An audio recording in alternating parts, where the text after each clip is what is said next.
he's got a reputation as being a guy that's about himself and about his brand and puts social media first.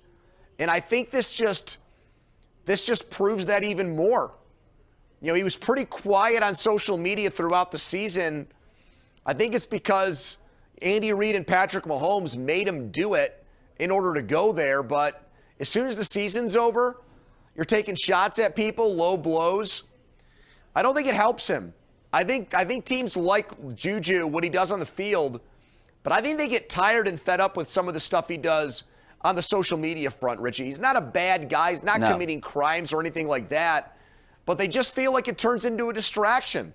Like the dancing on the logo stuff at the end of his Steelers career. Like, why are you doing that? What's the point? You're just making the other team angrier and more upset with you, and you're giving them bulletin board material. Yeah, you know, it doesn't seem like he's well-liked around the NFL. Maybe well-liked on social media and, you know, with young kids and with fans and stuff. But stuff like this makes you think that maybe he isn't so well-liked within the NFL circles. And, you know, if you think back to his days here in Pittsburgh, he single-handedly kept the Steelers out of the playoffs 2 years, right? The fumble against the Saints and then the fumble against the Ravens. So I personally don't think that call should have been made at that point. I understand. Agreed. I understand that it was the right call. You know, they're going to kick a field goal there anyways.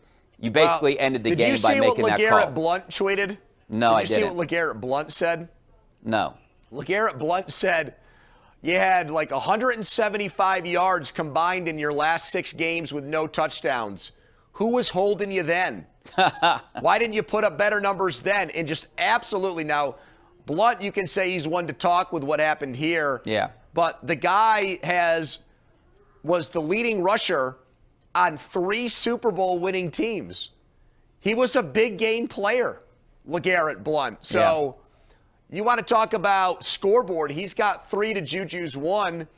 And it's just interesting that guys like that are coming out of the woodwork to blast Juju for the way he went at Bradbury today. Let's go out to Brian and Elizabeth. How you doing, Brian?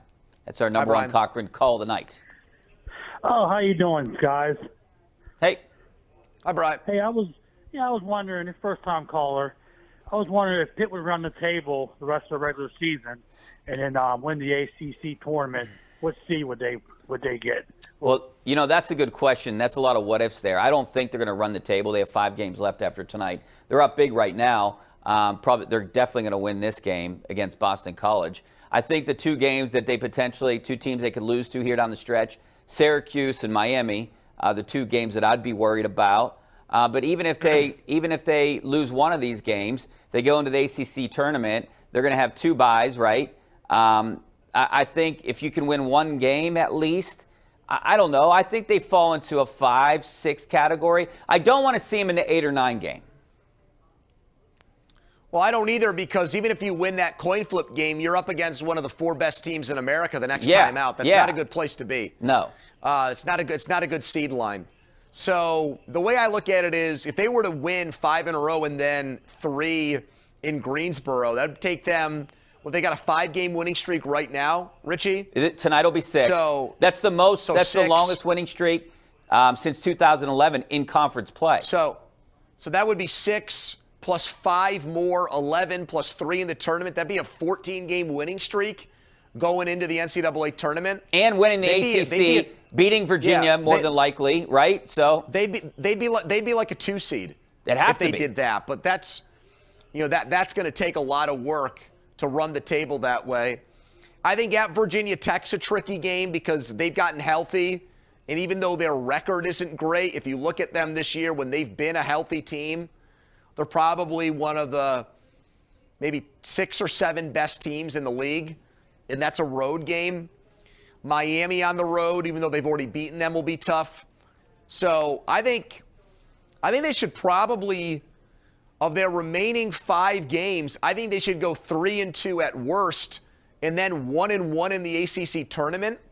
So you get to that point, we're talking about a team that I think should be no worse than like maybe a 6 seed in the NCAA tournament. That's where I'd put them. But the committee just doesn't respect the ACC. The only team in the ACC they respect is Virginia because of some of the games Virginia won before conference play even started.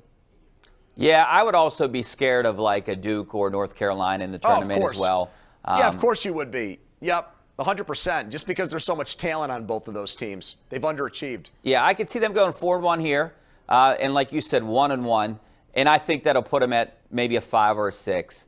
And that's where I think they should be. I don't think they should be an 8 or 9. I don't want them matched up against one of the 4 best teams in the tournament. That I'm thinking the same way as you, because then you have a tough time getting to the Sweet 16.